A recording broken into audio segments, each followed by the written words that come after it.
GT ఆడుతుందంటే close games పక్కా అనుకుంటా. మొన్న ఆర్ఆర్‌తో గెలవాల్సిన match ఓడిపోయారు.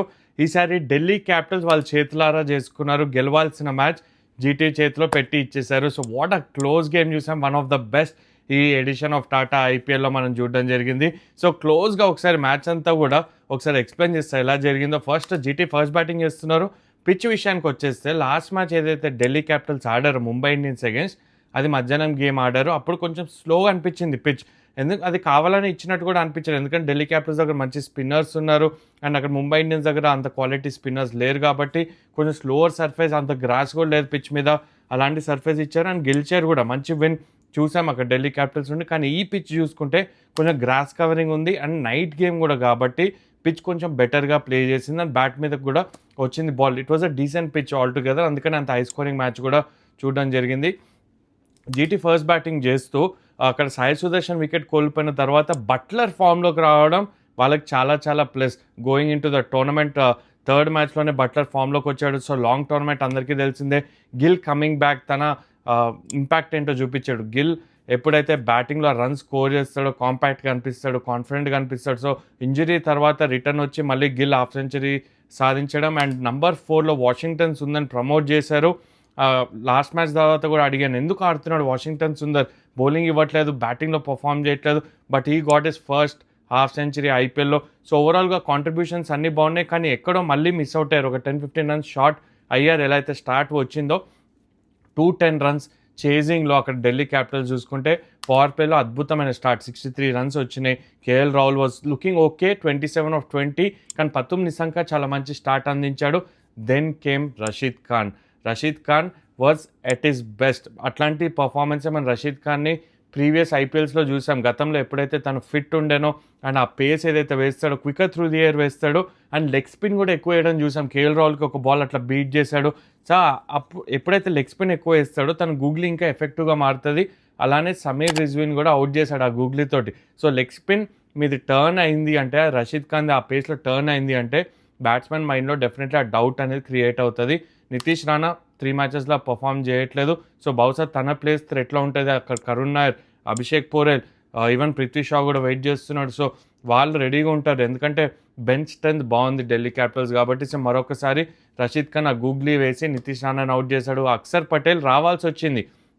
అక్కడ ఏం జరిగిందంటే డేవిడ్ మిల్లర్ వచ్చాక ఒక షాట్ ఆడినప్పుడు కొంచెం పెయిన్లో కనిపించాడు. తన చెయ్యి కొంచెం పెయిన్లో కనిపించి రిటైర్డ్ హర్ట్ అయ్యాడు. మీరు అందరూ అనుకోవచ్చు రిటైర్డ్ హర్ట్ అయితే మళ్ళీ ఎలా వస్తాడు, రిటైర్డ్ అవుట్ వేరు, రిటైర్డ్ హర్ట్ వేరు.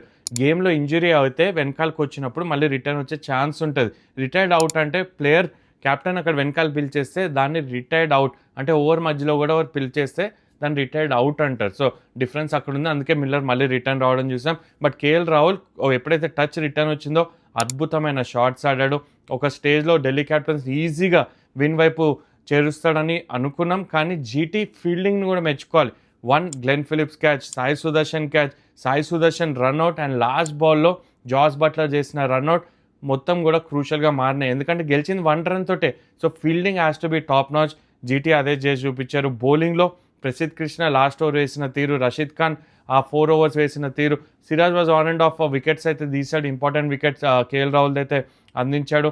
బట్ ఓవరాల్గా జీటీ బౌలింగ్ కన్నా వాళ్ళ attitude on the ground was very very impressive. Delhi Capitals last season మీరు గుర్తున్నట్టయితే అదే గ్రౌండ్లో ముంబై ఇండియన్స్ తోటి ఇట్లాంటి హై స్కోరింగ్ మ్యాచ్లోనే దే క్రంబుల్డ్ అండర్ ప్రెషర్. ఆ 3 రన్అట్లు వరుసగా అయ్యి మ్యాచ్ ఓడిపోయి అక్కడి నుంచి వాళ్ళ సీజన్ డౌన్ అయిపోయింది. ఇక్కడ కూడా 2 మ్యాచ్లు వరుసగా గెలిచిన తర్వాత 3వ మ్యాచ్ వాళ్ళ చేతిలో ఉంది. 2 balls 2 runs to win. David Miller single ఎందుకు తీయలేదు? ఇక్కడ కొన్ని ఎట్లయితే జరిగిందో ఇన్స్టెన్సెస్ చెప్తాను వినండి. అక్కడ 2 balls 2 runs టు విన్నప్పుడు షాట్ ఆడాడు, బాల్ తాకింది, డీప్ స్క్వేర్లోకి వెళ్ళింది. సింగిల్ తీసుంటే ఓడిపోయే ఛాన్స్ లేదు. సూపర్ ఓవర్ ఒకవేళ వెళ్ళుంటే అక్కడ ఓడిపోయే chance, but they would have had కొంచెం ఆపర్చునిటీ ఉండేది గెలవడానికి. లాస్ట్ బాల్ వికెట్ పడితే అక్కడ జీటీ గెలిచేస్తానని తెలుసు. కానీ అక్కడ డేవిడ్ మిల్లర్ ఛాన్స్ తీసుకున్నాడు. సింగిల్ తీయలేదు, కుల్దీప్ మీద నమ్మకం చూపించలేదు. అండ్ లాస్ట్ బాల్ కూడా మిస్ అయినప్పుడు కుల్దీప్ రన్అట్ అవ్వదు, ముందే స్టార్ట్ తీసుకోవాలి, రెడీగా ఉండాలి. బహుశా కొంచెం మంచి స్టార్ట్ తీసుకొని ఫాస్ట్గా పరిగెత్తుంటే బహుశా రీచ్ అయ్యేవాడు. బట్ బట్లర్ని కూడా మెచ్చుకోవాలి. ఎట్లయితే డైరెక్ట్ హిట్ కొట్టాడో. డేవిడ్ మిల్లర్ చేసింది కరెక్టా కాదా? నాకైతే ఇటుక gamble it could have gone either way. ఈసారి అయితే ఢిల్లీ క్యాపిటల్స్ వైపు వెళ్ళలేదు. ఒకవేళ అదే 4-6 కొట్టుంటే డేవిడ్ మిల్లర్ పర్ఫెక్ట్గా ప్లాన్ చేశాడని అంటుండే. That is how cricket is. బహుశా సింగిల్ తీసుకోవాల్సింది, సేఫ్ ఆప్షన్ ఎంచుకోవాల్సింది, but he didn't do that. He wanted to win it for the side. తన బ్యాట్ నుంచే ఆ రన్స్ రావాలని అనుకున్నాడు.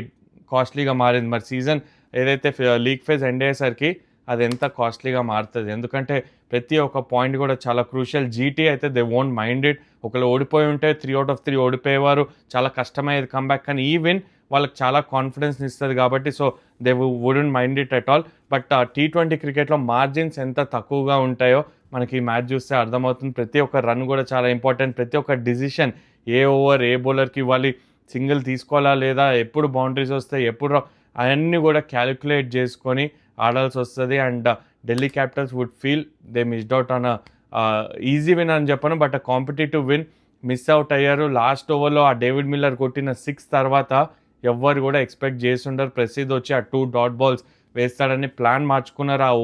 ఆ లాస్ట్ 2 బాల్స్ కన్నా ముందు గిల్ వచ్చి చెప్పడం జరిగింది. లెంత్ మార్చాడు, ఆ స్లో బౌన్సర్ వేశాడు. స్టిల్ సింగిల్ తీసుంటే బాగుండేది. సూపర్ ఓవర్ వెళ్ళినా కూడా ఢిల్లీ క్యాపిటల్స్కి ఒక ఆపర్చునిటీ ఉండేది. ఎంగిడి ఎట్లయితే వేశాడో ఈ మ్యాచ్లో అవుట్ స్టాండింగ్ బౌలింగ్ వేశాడు ఎంగిడి. మరొకసారి వాళ్ళ స్పిన్నర్ని టేక్ ఆన్ చేశారు. జీటీ చూస్తే విప్రాజ్ని ఒక ఓవర్లోనే 20+ రన్స్ కూడా స్కోర్ చేయడం. సో ఓవరాల్గా మ్యాచ్ అయితే అసలు డీసీయా లేకపోతే జీటీయా ఎక్కడ కూడా అర్థం కానట్టే అనిపించింది. బట్ లాస్ట్లో జీటీ షాక్ చేశారు ఢిల్లీ క్యాపిటల్స్ని. కొంచెం అక్కడ క్యాల్కులేటివ్ ఎర్రర్ అయితే జరిగింది డేవిడ్ మిల్లర్ తోటి. 2024 ఫైనల్లో కూడా అలానే లాస్ట్ వరకు తీసుకెళ్ళి అక్కడ వికెట్ కోల్పోయి మ్యాచ్ ఓడిపోయారు సౌత్ ఆఫ్రికా. ఇక్కడ ఢిల్లీ క్యాపిటల్స్ కూడా అట్లానే లాస్ట్ వరకు తీసుకెళ్ళి ఒక అవుట్ స్టాండింగ్ నాక్ ఆడాడు. డేవిడ్ మిల్లర్ ఇంజురీ పెట్టుకొని కూడా అలాంటి నాక్ ఆడిన తర్వాత ఈ వుడ్ బి డెఫినెట్లీ గట్టెడ్. అక్కడ good to see Akshar Patel తీసుకెళ్ళి మాట్లాడడం డేవిడ్ మిల్లర్తో. సో టీంలో అలా బ్యాక్ చేసుకొని ఒక కలెక్టివ్గా ఉంటే maybe they'll come back stronger. But somewhere ఆ స్ప్లిట్ సెకండ్ డిసిషన్ అంటారు కదా, అది డేవిడ్ మిల్లర్ అక్కడ మిస్ అవుట్ అయినట్టు అనిపించింది. But excellent game of cricket అయితే మనకి చూడడానికి దొరికింది. So GT are off the mark. వాళ్ళు ఇంపార్టెంట్ 2 పాయింట్స్ సంపాదించారు away from home. First batting చేస్తూ మంచి స్కోర్ పుటప్ చేసి దే డిఫెండెడ్ ఇట్. ఎట్లాగో అట్లా డిఫెండ్ చేసుకున్నారు కాబట్టి వాళ్ళు ఆఫ్ ద మార్క్ అవుతారు. ఢిల్లీ క్యాపిటల్స్కి ఒక బ్లో మంచిదే టోర్నమెంట్కి, ఎందుకంటే వేరే టీమ్స్ కూడా గెలవడం స్టార్ట్ చేస్తే కొంచెం కాంపిటేటివ్ అవుతుంది టేబుల్ కూడా కాబట్టి. సో అలాంటి మ్యాచే ఈరోజు కూడా చూడాలి మనం. KKR are taking on LSG. Last మ్యాచ్లో కేకేఆర్ బ్లండర్ చేశారు. టాస్ గెలిచి బ్యాటింగ్ చేసి ఆ వికెట్ మీద ఎక్కడైతే మూవ్ అవుతుందో వర్షం కూడా పడింది మ్యాచ్ కన్నా జస్ట్ ముందు. మరి ఇప్పుడు వెదర్ కండిషన్స్ కూడా చాలా ఇంపార్టెంట్ ఉంటాయి. కోల్కతాలో వర్షం పడుతుంది లైన్గా. మరి పిచ్ ఎలా ప్రిపేర్ చేస్తుంటారు? నాకు తెలిసి లాస్ట్ మ్యాచ్ పిచ్చే ఇచ్చేస్తారు అనుకుంటే ఈరోజు కూడా, ఎందుకంటే ఎక్కువ క్రికెట్ జరగలేదు ఆ పిచ్ మీద. 3.2 ఓవర్సే జరిగింది. ప్రిపేర్ చేయడానికి అంత టైం లేదు.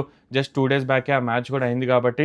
సో పిచ్ ఎలా బిహేవ్ చేస్తుంది first of all. I think initially ఆ ఫాస్ట్ బౌలర్స్కి హెల్ప్ అయితే ఉండబోతుంది. ఎల్ఎస్జీ దగ్గర మంచి ఫాస్ట్ బౌలర్స్ ఉన్నారు, అది గుర్తుంచుకోవాలి. ఎల్ఎస్జీ అయితే బ్లైండ్గా టాస్ గెలిచి బౌలింగ్ ఎంచుకుంటారు. కేకేఆర్ కూడా అదే చేయాలి. వాళ్ళు లాస్ట్ టైం చేసిన మిస్టేక్ చేయొద్దు. అక్కడ తుదిలో తప్పిన ప్రమాదం. లాస్ట్ మ్యాచ్ అయితే ఒక పాయింట్ అయితే వచ్చింది, కానీ ఈసారి ఆ మిస్టేక్ చేయకుండా బౌలింగ్ ఫస్ట్ చేయాలని నేను అనుకుంటున్నా. వాళ్ళ మిస్టరీ స్పిన్నర్స్ రిటర్న్ వస్తారా లేదా అది కూడా చాలా ఇంపార్టెంట్ ఉండబోతుంది. వరుణ్ చక్రవర్తి ఇంకా సునీల్ నారాయణ రిటర్న్ వస్తారా? ఒకళ్ళేమో ఇంజురీ అన్నారు, ఒకళ్ళేమో ఇల్నెస్ అన్నారు. వాళ్ళు రాకపోతే కేకేఆర్ బౌలింగ్ చాలా వీక్గా కనిపిస్తుంది. ఎస్ వరుణ్ ఫామ్లో లేడు, but still you want your best players to be on the park కాబట్టి. బట్ ఎల్ఎస్జీ మంచి విన్ తోటి కోల్కతా వెళ్తున్నారు. అక్కడ ఎస్ఆర్ఎస్తో మంచి మ్యాచ్ ఆడారు, గెలిచారు. అక్కడ ఆవేష్ ఖాన్ లాస్ట్ బాల్ అట్లా కొట్టడం, సో అవన్నీ కూడా చూసాం కాబట్టి. బట్ వాళ్ళ bowling attack will be suited on this conditions. ఏదైతే ఈడెన్ గార్డెన్స్లో ఉంటుందో మంచి ఫాస్ట్ బౌలర్స్, కొంచెం మూవ్మెంట్ కూడా ఉంది కాబట్టి Shami will enjoy coming back to Eden gardens తన హోమ్ గ్రౌండ్లో. సో అవన్నీ కూడా ఇంట్రెస్టింగ్ విషయాలు చూడబోతున్నాం. ఐ థింక్ ఎల్ఎస్జీకి అయితే కొంచెం ఎడ్జ్ ఉంటుంది ఈ match. Going in to this match current form అయినా లేకపోతే టీమ్ కాంబినేషన్ అయినా చూసుకుంటే ఎల్ఎస్జీకి కొంచెం అడ్వాంటేజ్ ఉంటుంది. కెమెరన్ గ్రీన్ పర్ఫామ్ చేయాలి. ఫిన్ అలెన్ లాస్ట్ మ్యాచ్ త్వరగా అవుతాడు, బట్ తన ఫామ్ పెద్ద కన్సర్న్ ఏం కాదు. బట్ ఓవరాల్గా కేకేఆర్ గెలవాలంటే జీటీ ఏదైతే చేశారో నిన్న వాళ్ళ మెయిన్ ప్లేయర్స్ పర్ఫామ్ చేశారో, అది గిల్ అయినా లేకపోతే బట్లర్ అయినా రషీద్ అయినా, అలాంటి పర్ఫార్మెన్సే కేకేఆర్ నుంచి కూడా కోరుకోవాలి. వాళ్ళు చేస్తేనే, మెయిన్ ప్లేయర్స్ పర్ఫామ్ చేస్తేనే గెలిచే ఛాన్స్ అనేది ఉంటుంది కేకేఆర్కి. Otherwise LSG has a better chance అని నాకు అనిపిస్తుంది. మీరేమనుకుంటున్నారు? టోర్నమెంట్ మాత్రం చాలా ఇంట్రెస్టింగ్గా జరుగుతుంది. పాయింట్స్ టేబుల్ ఇక ముందు చాలా ఇంట్రెస్టింగ్గా మారుతుంది కాబట్టి స్టే ట్యూన్, కీప్ వాచింగ్.